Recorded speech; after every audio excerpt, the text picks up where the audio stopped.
Thank you so much for joining us for Vermont Legal Aid's Town Hall today. My name is Amelia Schlossberg, and I work at the Office of the Healthcare Advocate at Vermont Legal Aid.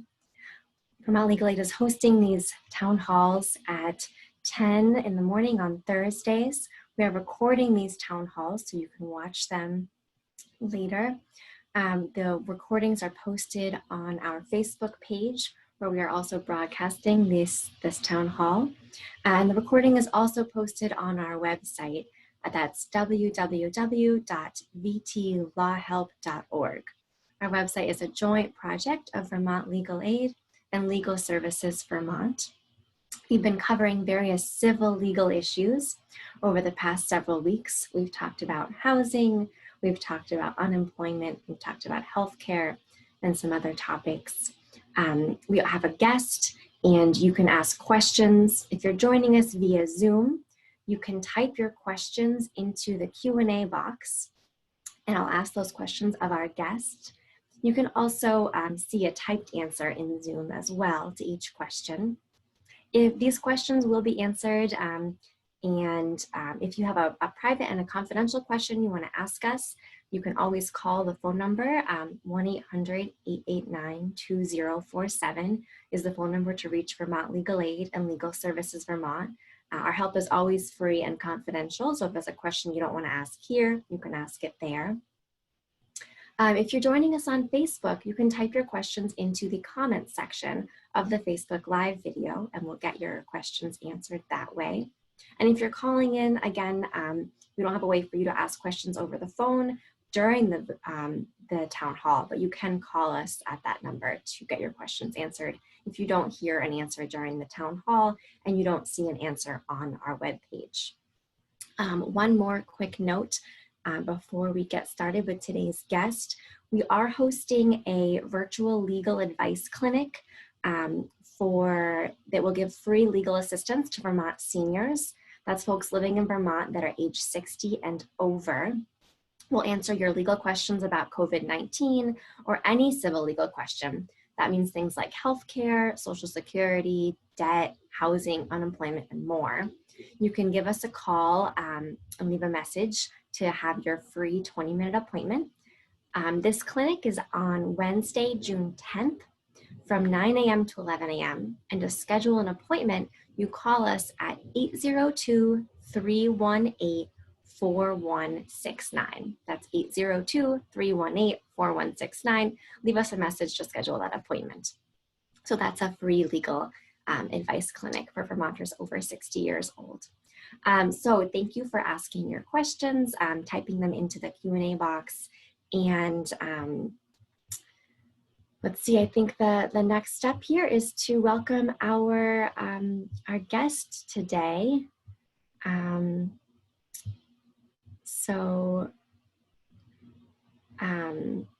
guest today is Sean Londergan. Sean, I'm going to turn your video on. Or ask you to turn your video on.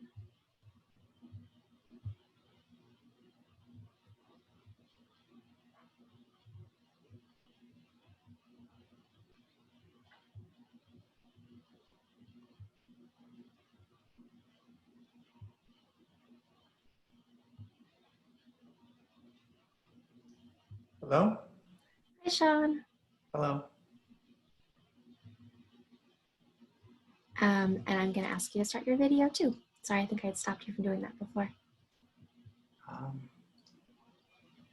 There it goes. It says, oh, Ready? start my video. There it goes. Perfect. Thank you so much for joining us, Sean. So again, my name is Amelia. My guest today is Sean Londergan. Sean Londergan is Vermont's long-term care ombudsman. Thank you so much for being here, Sean. Well, thank you very much for the opportunity and the invitation. Wonderful. So Sean, what is long-term care? So long-term care is a broad range of services. And one end would be medical services. So it would be things like, nursing, or physical therapy, occupational therapy. And at the other end would be non-medical services, and it would be things like personal care. So if a person had an inability to do activities of daily living, they would get personal care. So depending on the person's condition, and needs and preferences, they would get, the services that they need on that continuum. Got it. And so where does long-term care take place? So long-term care can take place in a range of places. It can occur in long-term care facilities. So long-term care facilities would be a nursing home, residential care home, and assisted living facility. And you can also get long-term care in the community, such as your home. Okay, thanks, Sean. So tell me more about Vermont Long-Term Care Ombudsman Project and your office and what you do. So the Vermont Long-Term Care Ombudsman Project is an advocacy group project, a special project of Vermont Legal Aid, and we advocate for resident rights and also individuals who receive choice of the care in the home. And we also try to promote change that would lead to better care, long-term care, and quality of life for individuals receiving long-term care. And how do folks reach the project? How do they reach someone to get help? They can do that in various ways. I guess the best way now would be through, our 1-800 number, so 1-800-889-2047. There are, the Ombudsman Project's been around for many years, so some people already know about that, so you can contact an ombudsman directly. We also can take, we used to, many times we spend time communicating with long-term care facilities. So that's another way. You can do it through our website. But right now, probably the best way would be to give our office a call. And then depending on where you're from, you would, each county in Vermont has their own ombudsman. So at some point that ombudsman would give you a call back. Okay, got it. So it sounds like if you need help from a long-term care ombudsman, you would call the 1-800-889-2047 number and leave a voice message and let them know where you are, or what nursing home you're living in, or where you're getting that home health care. And the person that's assigned to that county, your long-term care ombudsman, the local one, will get back in touch with you. Exactly. Great. And it sounds like usually you're going into nursing homes and you're going into residential care facilities and sort of checking up and visiting people, maybe even proactively before they call you. Right. So the Ombudsman Project, we have a number of duties and responsibilities, but I guess generally speaking, we investigate concerns or problems that people have about their long-term care. We help individuals make decisions about their long-term care. We educate staff about resident rights. We monitor conditions at long-term care facilities, and we also track policy legislation that would impact long-term care residents. And finally, we try to give Vermonters just general information and education around long-term care services. Perfect. Thank you, Sean. So it sounds like you do a lot of things. So let's talk about a lot of really important things during this pandemic, especially. Let's talk about what it's some of the big changes that you're seeing during the pandemic for Vermonters that are living in nursing homes and other long-term care facilities. So what do you see right now if you're living in a nursing home? What are some of the changes that you're seeing? Right. So some big changes or issues that our residents are facing now are around visitation. You also kind of group gatherings within long-term care facilities. So either that dining or social activities. There's issues around coming and going. So, if you're a resident, you have to leave the long-term care facility either to, just maybe to go home or to receive medical services. So there's issues around coming and going. There's also issues around transfers and discharge, probably more transfers because a lot of facilities now are designating certain areas of facilities, sections as COVID and non-COVID. So it may mean that residents are being asked to move rooms, and usually they might get a heads up about that in advance, but given the COVID, that may happen more rapidly. I guess you can also, other issues may be staffing shortages, and maybe, transparency in the sense of maybe individuals, not necessarily residents and families, not necessarily always knowing, what's happening within facilities, given some of the restrictions, as we mentioned, like visitation would be, one thing. Got it. So thank you, Sean. Let's talk a little bit more about visitation. We have a question here coming in from Facebook, and the person is asking, when do you think we will be able to see our families in facilities? Yes, that's a really a difficult question, but I guess to answer your question, we've been told that these restrictions on visitation are a result of COVID, and in Vermont we've kind of flattened the curve. We've kind of put in place infrastructure in regards to testing, tracing. And as a result of that, we've seen Vermont as a whole start to reopen, and the country. And recently, CMS, which is the Center for Medicare and Medicare Services, issued their recommendations regarding opening of nursing homes. And it's a 3-phase plan. So it's my understanding that the state and long-term care facilities are looking at how the reopening of nursing homes is going to look over the coming months. No real decisions have been made, but that the reopening is obviously going to address this issue of visitation. It's a complex issue for various reasons, and I would hope that in that process of the state and facilities making that decision, that residents, their concerns, their voice, their preferences would be considered in how visiting will look going forward. Thanks, Sean. So tell me more about how residents are staying connected with family members and loved ones during the pandemic without having in-person visits. Are there any other ways people have been able to stay connected? Right. So facilities, they have become, and residents have become creative in ways in trying to stay in touch.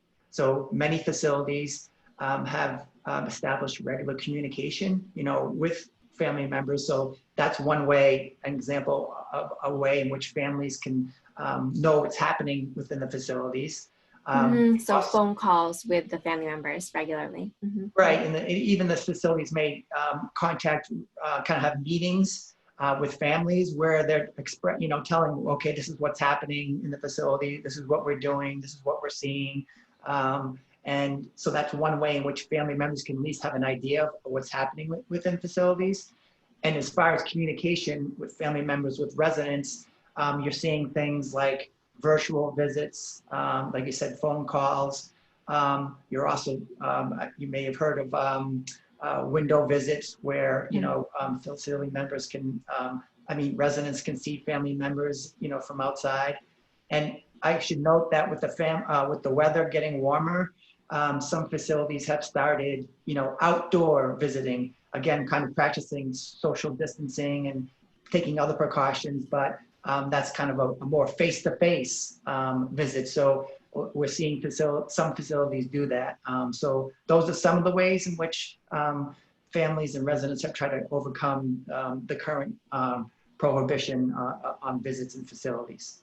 Got it. So Sean, to get back to the original question, it sounds like for someone asking, when will I be able to see my loved one in a nursing home facility in person, we don't have a clear timeline yet, because it's going to depend on what happens in the state. But we do know that people are seeing their loved ones through virtual visits, from a video or a conference call or a telephone call. They're also visiting and seeing them through windows. And we did have a resident or someone who asked us a question here and said, what about outside? So you're saying that, yes, there are places that are doing some outside visits that are at least 6 feet apart as the weather gets warmer, maybe with other protections like masks, keeping that distance, but being in person. Right. Yeah, I wish I could give that person writing that question a certain date, but I don't think that's possible. All I can say is that, that's something definitely that facilities and the state are looking, are wanting to address. Mm-hmm. Sean, clear idea. Yeah, I'm and it sorry. sounds like you've been saying that when the state starts making more changes and allowing more opening of nursing homes for long-term care residents in various settings, that it's really important to have people that are living in nursing homes, have the residents themselves be at the table and have a voice in this and these decisions. Most definitely, that really should be happening, because residents are obviously part of the equation, and facilities and even the state in them thinking about reopening should take in consideration what residents are feeling and have to say on the issue. Got it. Sean, we've got some really great questions coming in, more about these changes you've been talking about. So here's a question. It says, I understand the limiting of visitors, but when do you think residents will be able to dine with each other? Yeah, again, right. So there's again limitations. We talked about some of the things in the sense of group activities within facilities and that not happening. So initially we've heard people just residents just eating inside their rooms by themselves. So again, as things as we've learned, facilities learn more, and there's a kind of a reopening.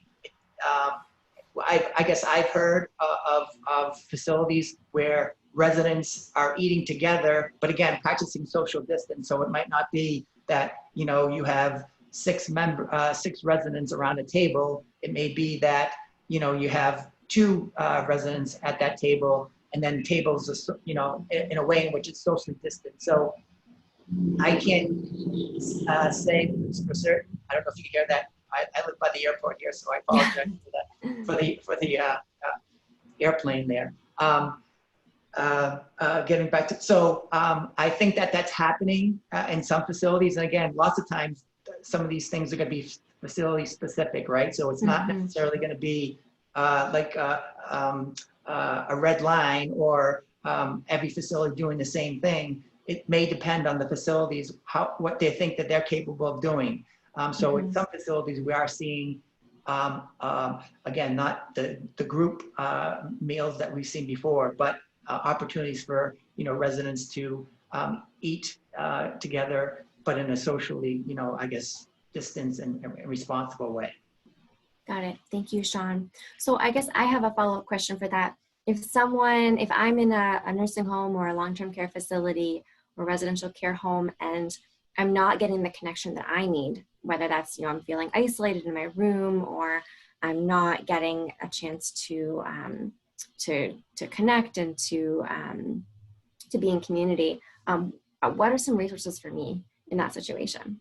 Right. So one resource would be definitely the Ombudsman program, right? So if you're feeling as though, you have concerns, questions about your care, and you want to talk things out, you can certainly give our office, again, contact our office, and we can talk with you, and we can go through your options in the sense of about how you can have that concern addressed. And there's a number of things you can do, and the Ombudsman can talk with you about that. So I guess I would recommend contacting us. But I guess if you want to take the initiative, you can always bring up any concern. Residents have a right to make complaints. So if you have concerns or complaints about your care, you can definitely bring that up, with an administrator, a nurse, or a staff person at the facility, and express yourself. But feel free to give us a call, and we can help support you in doing that. Got it. Thank you, Sean. There's another question along those lines. So what if someone has this concern? Someone's asked us an anonymous question about residents that have been confined to your room and not allowed to walk in hallways. Consequently, you may lose your ability and stamina to walk. So what if you're concerned about losing your ability to walk or stamina to walk because you've been confined to your room and not allowed to walk around? Right. Yep.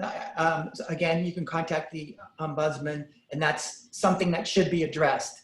Nursing homes have a responsibility to maintain a person's, for example, physical capabilities as best as possible. So it does seem, in my view, unreasonable that person would have to be confined to their room, because know, for example, I've been sheltering in place. It doesn't mean I have to be confined to my room. You know, I can, for example, individuals, according to the governor's order, essential activities would be to get exercise. So again, if individuals have a specific need, facilities should be taking that in consideration and care planning around that. So there should be a way in which there really shouldn't be any reason why, in my view, given that question, the information provided, that person should be confined to their room all the time and not able to be able to walk, you know, around the facility or even outside. So they should definitely give us a call and we can work with them to address that concern. Thank you, Sean. That was a great question. Okay, are you ready for more questions along this line of sort of people responding to these changes? Sure, yes. Okay, great. So there's a really great question here. This is someone saying, we provide hospice services in several nursing and assisted living facilities. Many of these have restricted visits from our social workers and chaplains. A few facilities are still unready to allow our nurses and aides in to provide care for these patients. Though most of them have arranged for virtual visits, but virtual visits are not as comprehensive as in-person hospice visits are. Will there be guidance from the state about provider visits as well as family visits? So what about these visits that are not from family members or loved ones? These are from hospice services around social workers and chaplains. Are those restricted right now? How would you navigate that if someone wanted that hospice care from a chaplain or a social worker in person and was being told, no, you can only get it over the video chat? Right. So yeah, based on the governor's order, visits are prohibited in nursing homes, for example, and with only two exceptions. Those two exceptions being medical necessary personnel and also end of life circumstances. So it's pretty strict. Ombudsmen aren't allowed in. But in those circumstances, CMS has also issued compassionate care. So so the governor's order is a little bit stricter than maybe some of the CMS. We talked about centers for Medicare and Medicaid. So in that situation, again, I think they can. The questioner can certainly reach out to the Ombudsman program, and we can kind of think about that and see how best to address that. But I guess there's a little bit of leeway right there with that compassionate care. So, and it can be on an individual basis. So, and again, as things are again opening up, it does seem as though facilities should be taking consideration these types of services and maybe even making the argument that they're medically necessary. So I think there's a way in which we can brainstorm and look at the situation and figure out if there's a way in which we can have those services provided in person, like the questioner said, which are better for the resident. So I guess that's my initial thoughts. Thank you, Sean. It sounds like there's also already an exception for end-of-life care. So hospice might fit in that, or maybe should fit in that, though how that's being interpreted, it sounds like if it's being interpreted in a way that's not following what the resident is looking for, that's when the ombudsman would want to be able to help out. Yeah, the end-of-life circumstances, sometimes that's like, you know, end of life, you know, at the end there. But yes, but it kind of should be viewed at an individual perspective if you look at CMS guidance. And so again, there should be a kind of more comprehensive look, and facilities are saying, you know, are, in my view, that something should not be happening, right? It does seem as though, again, looking at the individual situation to see, you know, how best to do that would be a more appropriate way. Got it. So Sean, I've brought you into all these individual questions, and I want to kind of bring you back to sort of the general things that everyone should know for the last couple minutes of this 30-minute town hall before we get into more of these really wonderful questions. So what are some other big changes or things people should know about what's happening during the pandemic? Maybe things that they can do or things that long-term care facilities or home health agencies are doing in response to help keep people safe, that either good or maybe are tough to navigate. Right. So I guess in response to COVID-19, facilities have should be kind of assessing their infection control procedures and policies. They should be implementing those infection control policies. They should be communicating regularly with the state in terms of getting guidance and seeking help when they need help. And they should also be setting up a regular chain of communication with family and residents to keep them kind of updated on things. It's I don't need to tell anybody, like, the environment is fast paced and changing. So good communication with residents and family members is essential. The state should be doing things like testing. They should be doing things like contact tracing. They should also be, again, working with facilities to provide technical assistance based on what's happening within individual facilities. If they have a certain situation that needs, like they have an outbreak.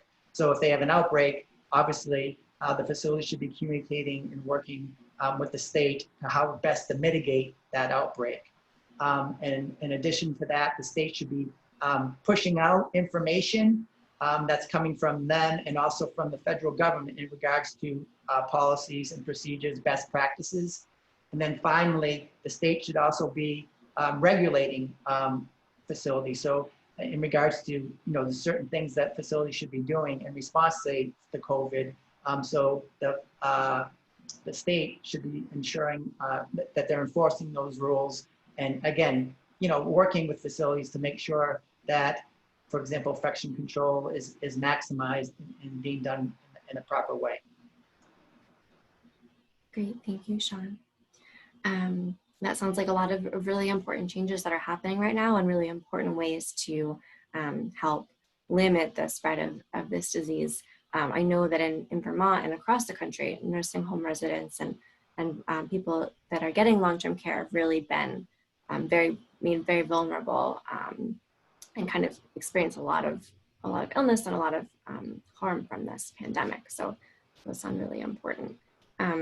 So any last comments from you before we go into these more individual questions, these are fantastic questions and I'm excited to get to them. Anything else everyone should know about long-term care right now? I guess the one thing that does pop into my mind is the stimulus checks that all Americans, most Americans, I should say, $1,200 received. And in just regards to those stimulus checks, I just want to emphasize that those are the residents' stimulus checks. So, for example, if a resident's on long-term care Medicaid, that stimulus is not considered income, and so it in no way impacts your benefit, generally speaking. And it shouldn't be going towards like a higher patient share or anything. That's your money to be doing whatever personally you want to spend that money on. So I just want to emphasize that, and those checks started going out in mid-April. So hopefully, residents have received that. If you have any questions or concerns about the stimulus check, again, feel free to give the Ombudsman program a call. And I guess the other points I would just want to make would be that the Ombudsman program is still open. So again, we had mentioned that we're unable to visit facilities because of the restrictions that we talked about, but we're still open and working remotely and in contact with facilities and residents during the pandemic and going forward. We're free, so any services that we provide are free, and we're confidential. So anything that residents or any callers say to us, it stays between the caller and us unless we get permission to disclose that to a facility. So if any residents coming to us, it's a confidential relationship, and we're resident directed. So we don't do anything unless we get permission for the resident or their representative to go forward. So those are the points I would want to make. Sean, that sounds like, are you saying that you're not mandated reporters? So really there's no exception to that confidential, you're confidential, and you're always going to take that direction from the person you're talking to, from the resident themselves. Correct. We're not mandatory reporters, and we're resident directed. So we just follow, what the residents want us to do. Got it. So it sounds like that $1,200 is yours to keep. It does not go back to Medicaid or anywhere else. It doesn't count for Medicaid. and you have a free confidential resource. And the phone number is 1-800-889-2047. Thank you, Sean. So with that, let's get to a bunch of other questions here. One that's kind of along the lines of what we just talked about. Here's a question that says, do you make referrals to law enforcement for the crime of neglect? So we just said that you wouldn't make any referrals if the person doesn't want a referral. Correct. So yeah, you're exactly right. We wouldn't do anything that the resident didn't want us to do. But if that resident was seeking legal advice or legal representation, and that's one way in which that could be pursued or accomplished, we would certainly make that referral if that's what the resident wanted. Perfect. Thank you. Okay, so lots more questions. Here's a question that says, I got some clients that only got half of their money. Can we refer them to you to find out why? So someone only got half of their stimulus check. Yeah, they can definitely. Should they be calling you or? Yep, they can definitely call our office because that shouldn't be, happening. And actually, yes, that's we would want to know why that was happening. So feel free to give us a call. Great. So yes, definitely a good referral. Okay, next question about these stimulus checks. This is a great topic. Is there a certain amount of time people need to go before the $1,200 is counted against their Medicaid eligibility? So for example, if they haven't spent it and it's been an entire year from now, then what happens? This is great because things change after a full year.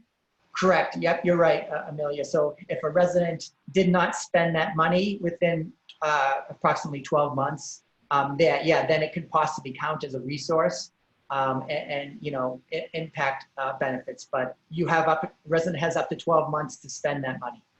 Got it. So if you're over the resource limit after 12 months, then it might put you over the resource limit, but it's not going to do anything in the meantime. So, nope. And if you need help figuring out how to spend that money, we're not going to tell you how to do that, but if you want to talk through some ideas, if you're worried about losing your Medicaid, talking through ideas on how to keep Medicaid is definitely something that Vermont legal aids. So within 12 months, generally speaking, it shouldn't impact your Medicaid. And so it's kind of like a extra personal needs allowance. Residents may be familiar with that. They get a personal needs allowance of $72.66, so they get to spend that money as they see fit. So the same thing kind of does apply to the stimulus check. It's kind of $1,200 in which they can spend however they want to spend that money on their personal needs and things that they want to buy or need.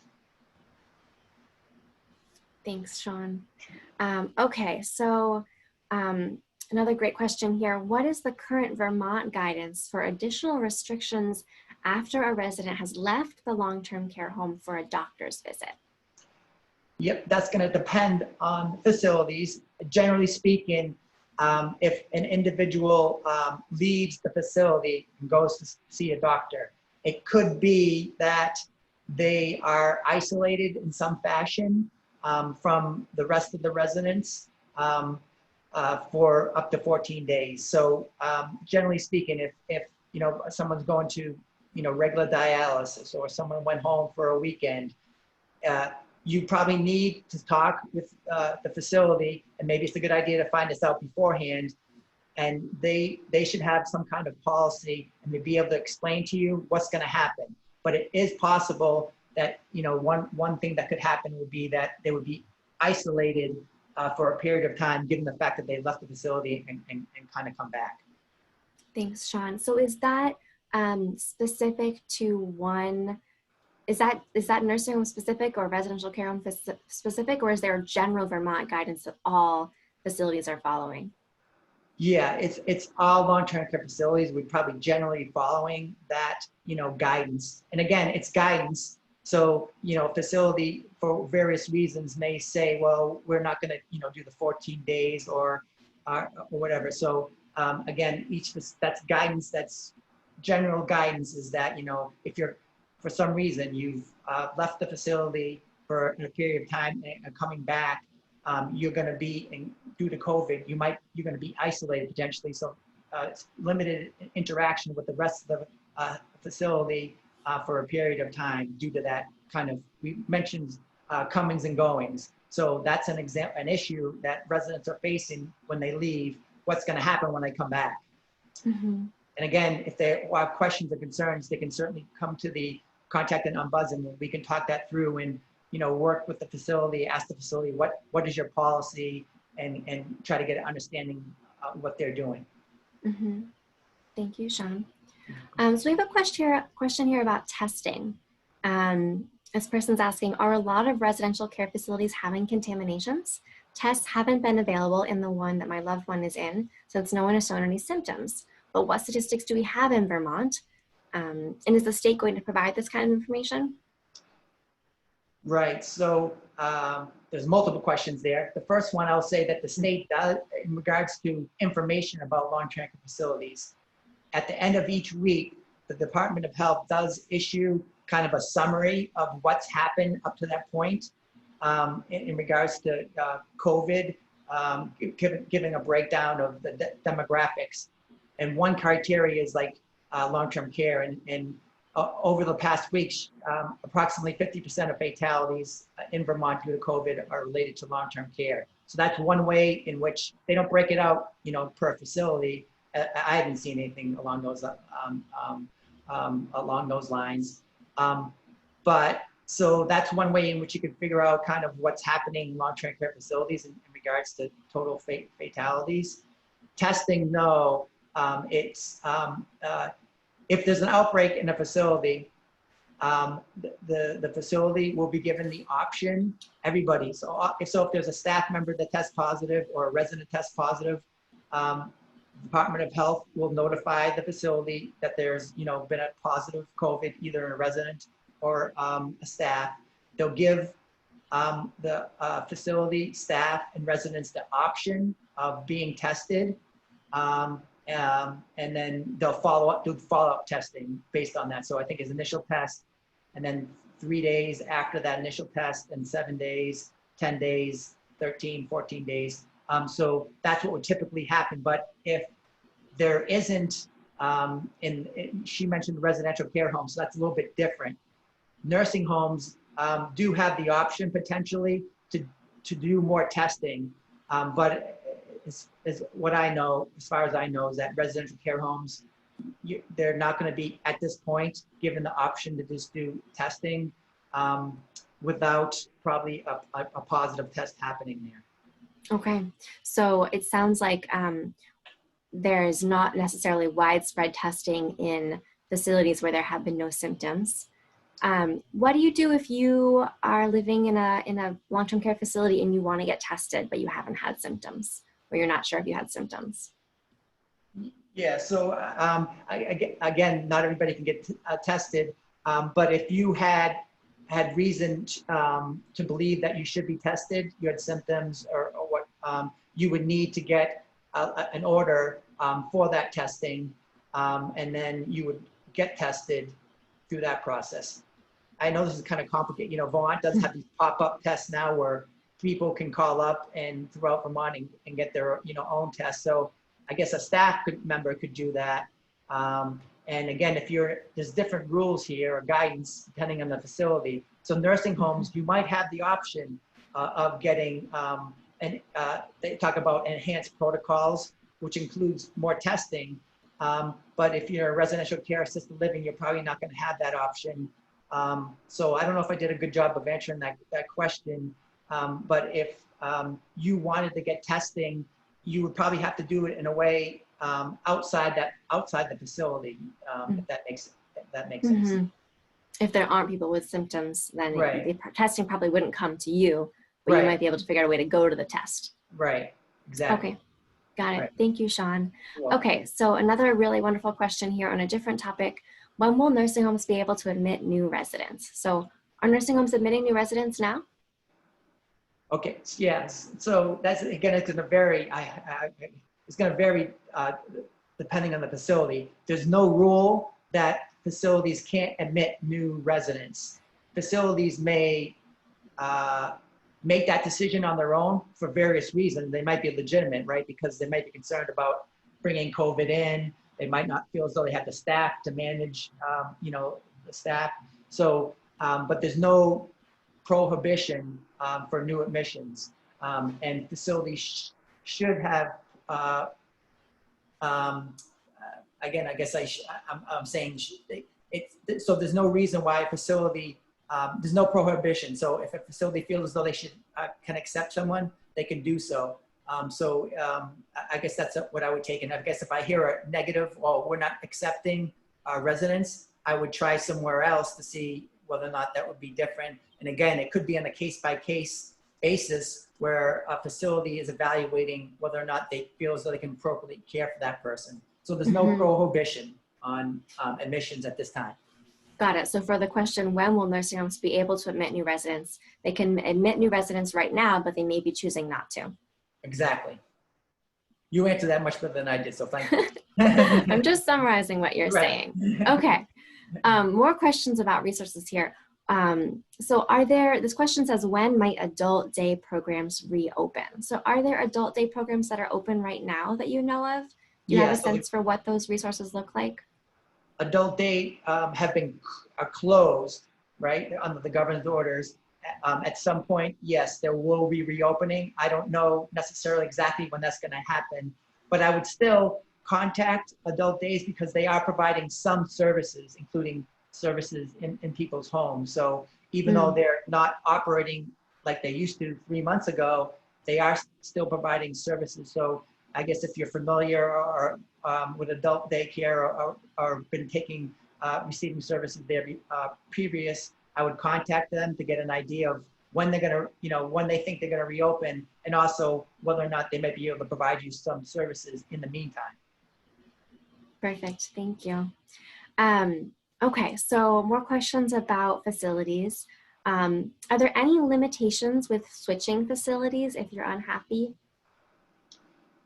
I guess the only limitation would be that facilities are probably hesitant to accept new residents for the reasons we just talked about before, right? In the sense of being unsure whether or not they want to admit someone that they have unfamiliar with, and what are the possible ramifications of that? They're going to admit COVID in and cause that concern. So nope, if an individual desires to move from a facility, that's their preference. The facility should be working with them. It may be harder, but they can certainly try to do that. Okay, so it sounds like there's sort of two pieces to switching facilities. One piece is the leaving one facility, and the next piece is getting into the other facility. And so it sounds like there may be some slow process around getting into the next facility, and you probably wouldn't want a big gap in between there, right? Hopefully it's a fairly smooth switch. So you would want to work. So what about someone that wants to leave and doesn't want to go to another facility, but wants to go home or to go live, get home health care or live with loved ones? Right. So individuals that are in nursing homes, when they're first, admitted to a nursing home, they are asked their preferences, would they want to go home? And but at any point, so that may change over time, right? So, but if at any point a resident says, well, I want to go home, then the facility should be working with that resident to accomplish that.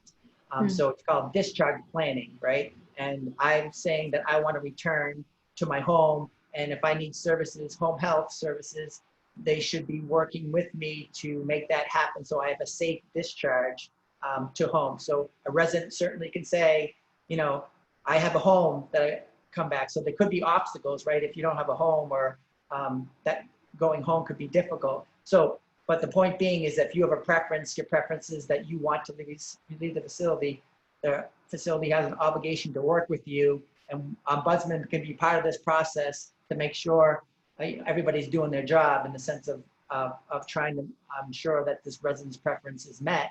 That can certainly happen. One thing I wanted to say is about admissions is that, unfortunately, no one's guaranteed a spot into a nursing home. So even if you need nursing home level of care, it doesn't automatically mean that someone have to accept you. So going back to, I know we've already covered this question, but admitting to a nursing home can be difficult even during ordinary times. And then so this times it could be a little bit more difficult. So I guess if I'm thinking about transferring or going to admitting or going to a new facility, that's one of the things I have to keep in the back of my mind, is that it may be more difficult at this time to leave, to either get into a nursing home or any facility, or to go to a different one under these circumstances. Got it. So that's always a little bit of a complicated situation, and it may be much more complicated now given Right, the pandemic. Okay. right. Thank you, Sean. You're welcome. So we have another question here. Have you received any complaints about lack of personal protective equipment, PPEs, from long-term care facilities and or people receiving home health care? Is there anything your office can do to help with this? Right. So anecdotally, we've heard reports that this staff members at facilities haven't had the PPE, and I think if you talk to the state, that would be confirmed in the sense, even facilities themselves, in the sense of not always having enough personal protective equipment.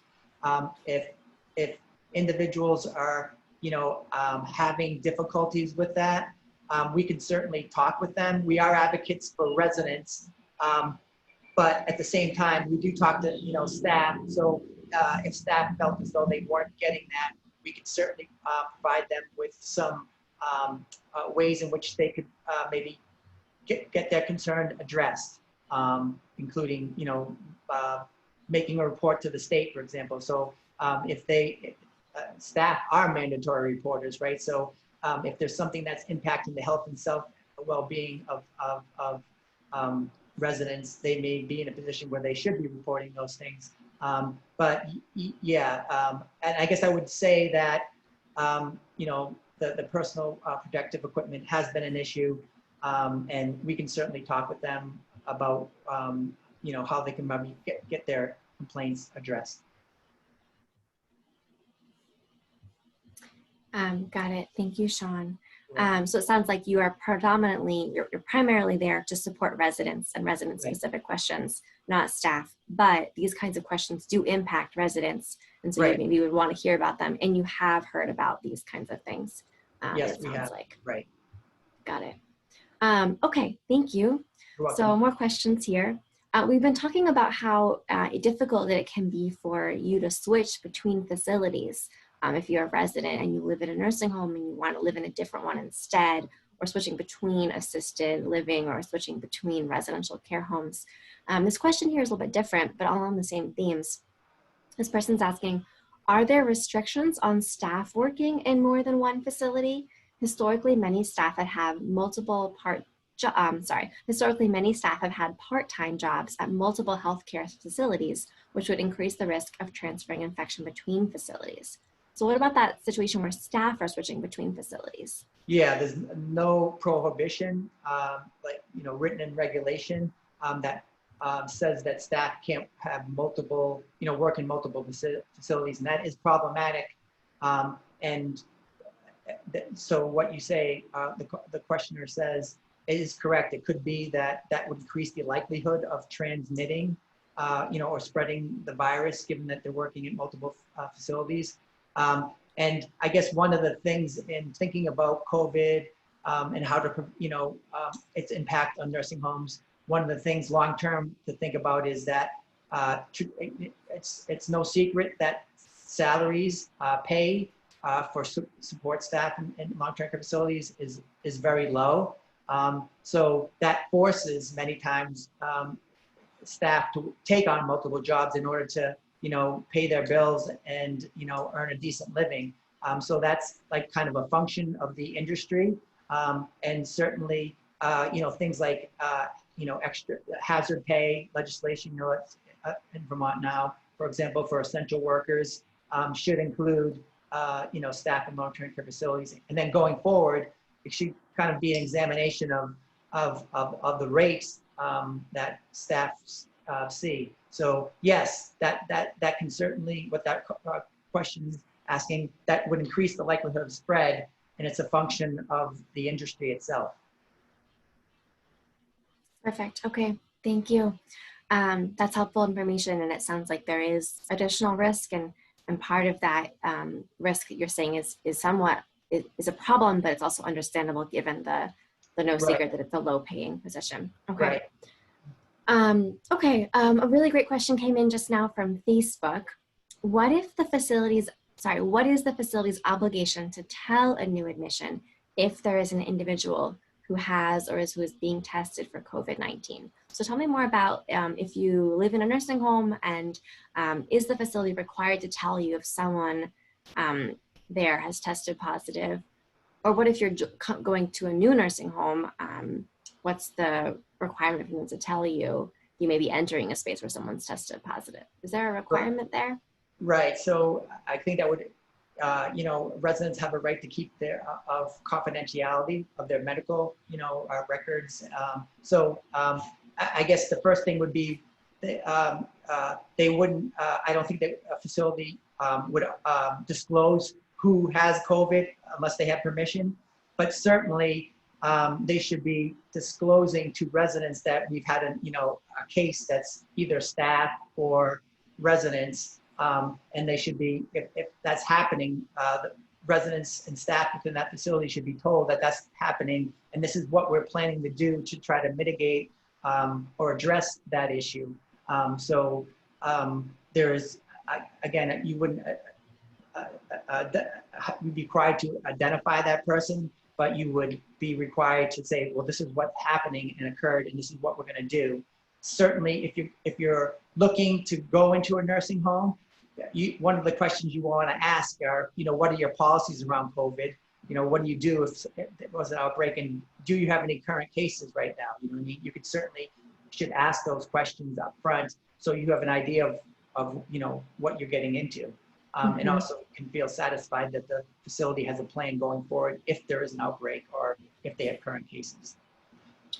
Got it. Thank you, Sean. So we have another question from Facebook here. Can a facility issue an emergency discharge of a resident if the resident is not following the facility's COVID-19 protocols or precautions? If they can do that, where would that resident go if they had other placement options? So can you be kicked out of a nursing home if you're not following the COVID-19 protocols? Well, I don't think there's a yes or no answer to this question. Certainly, individuals, once you're into a nursing home or a long-term care facility, there's only specific reasons why you can get involuntary discharge, meaning have to be forced to leave against your will. And one of those is that if you're a threat to the health and well-being of other residents, right?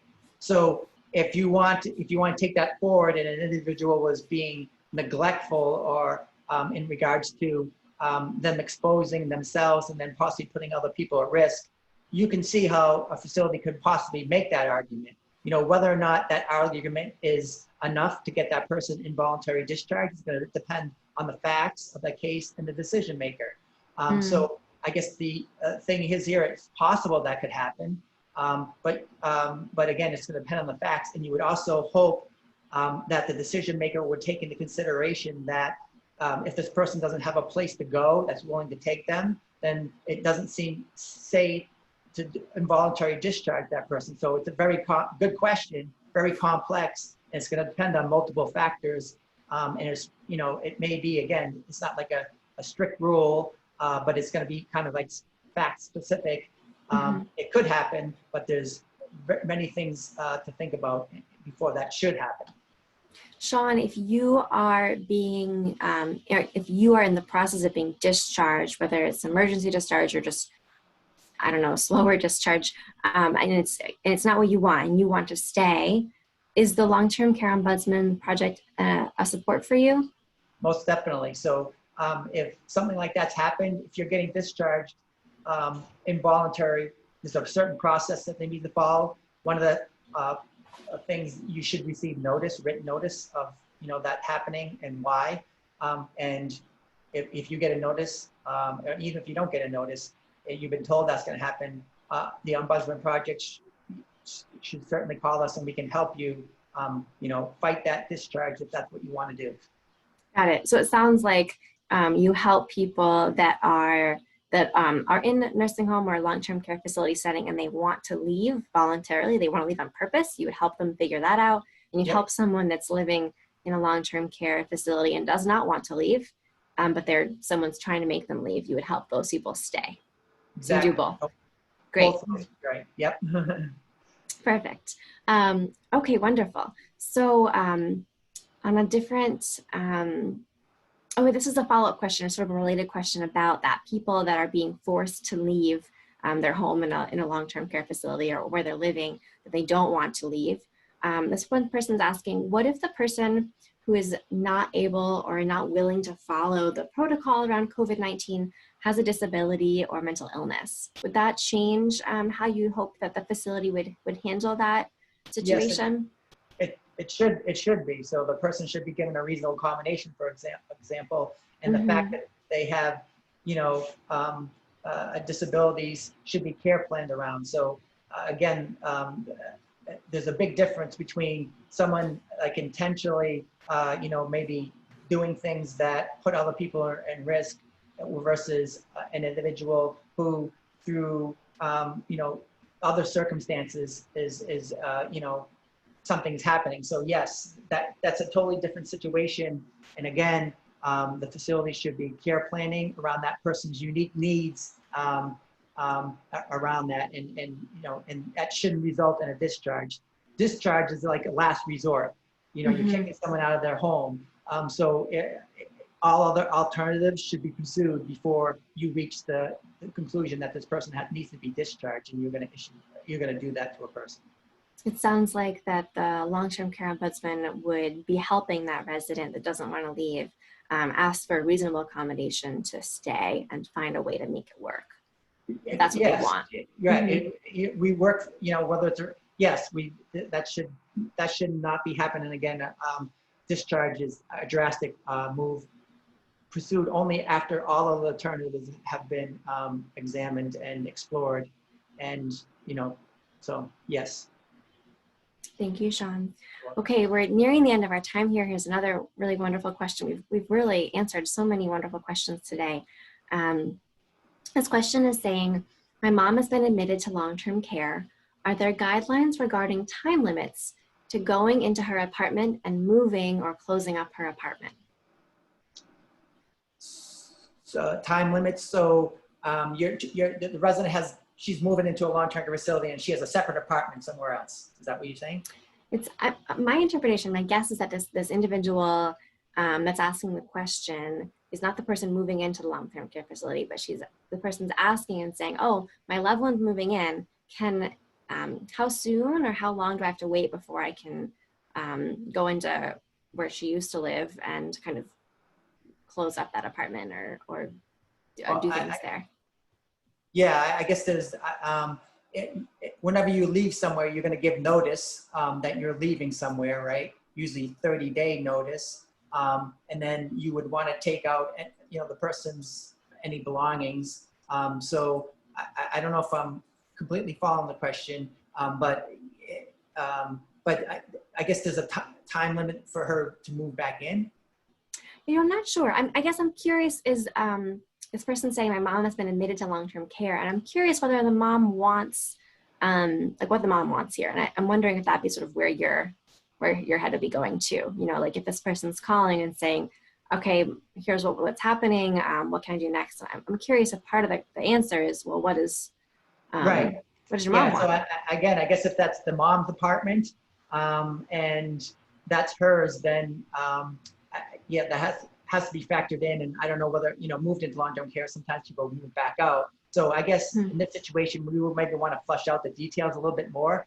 So it does sound as though, that the person writing this question isn't a resident of a long-term care facility or isn't receiving choice of care in the community. So we want to flesh out exactly what the issue is about, long-term care before I would try to answer that. So I don't know if they did a bad job at that, but I guess the best thing would be for that person to give us a call and we can flesh that out a little bit more. Thank you, Sean. So the phone number to reach the Long-Term Care Ombudsman Project and Sean and the local long-term care ombudsman that work in each of the counties around the state of Vermont, along with your long-term care ombudsman volunteers, that phone number is 1-800-889-2047. There's also a lot of information on the www.vtlawhelp.org webpage, where you can find information about the long-term care ombudsman and about long-term care there. That website is a joint project of Vermont Legal Aid and Legal Services Vermont. And again, the ombudsman's help is always free and confidential. So you can always reach out. And Sean, I know that I've been asking you all these kind of quick, like give a quick answer. And I know that you're used to, and the ombudsman, you're used to giving really thorough, thoughtful advice with lots of information. And it's always specific to the person's circumstances. So you're getting personalized information that's pretty different from this Q&A here, where it's just like quick snippet, go. Right, right.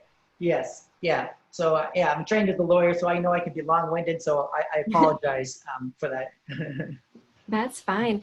Let's see. There's one more question here. It sounds like, would this be the right time to call your office? It sounds like someone's loved one is mental health is declining and dealing with some depression and anxiety and perhaps some dementia that's being intensified as well. Is that a place where your office could be a resource to sort of figure out some other resources for that person? Yes, so if that person's in long-term capabilities and they're suffering, as they seem to be like that, they can certainly reach out to us and we can, be a problem solver and, hopefully think about some resources that could maybe make that situation for them better. Perfect. So again, the Long-Term Care Ombudsman Project is free and confidential and helps people, Vermonters, people living in Vermont in long-term care facilities, including nursing homes, residential care homes, and assisted living facilities, as well as people that are getting choices for care, long-term care at their homes. Okay, thank you so much, Sean. I really appreciate your help today and your expertise. And it's really wonderful to have you in this town hall. Well, I appreciate the opportunity and thank you very much for your help. Thank you. All right, thanks everyone. Again, this was recorded and you can watch it again later.